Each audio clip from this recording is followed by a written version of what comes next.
Hometown Review, Episode 2. Today we are looking at Leyland, England. Now, Leyland is a town in Lancashire, and it is south of Preston. It has a population of around 35,000 people. So Leyland is much smaller than the Stuttgart we looked at previously, but it is still pretty sizable. I wouldn't say that 35,000 people is that small of a town. But let's take a look at some of the attractions in Leyland. The main attraction that is in Leyland, it seems like, is the British Commercial Vehicle Museum. So the British Commercial Vehicle Company, also known as Leyland Trucks, operates out of Leyland.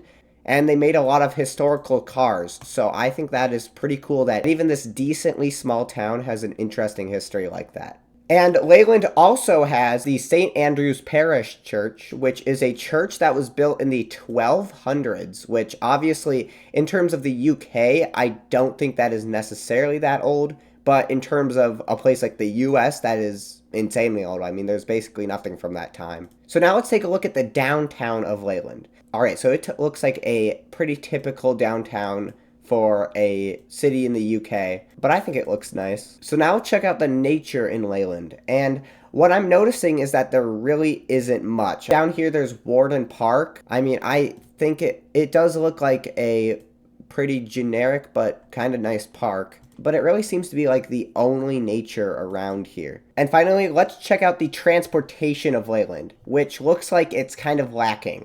So obviously there are roads and the M6 which goes into Leyland, but there doesn't seem to be much public transportation. There's no train stop or anything. However, it does look like there are some bus stops, which is nice. So at least they have a bus service through this town. So overall, I think Leyland is pretty cool how it has a history with car manufacturing. However, I really don't think it has the amount of nature, and it does seem like a pretty typical town. So I'm going to rate it a 7.1 out of 10.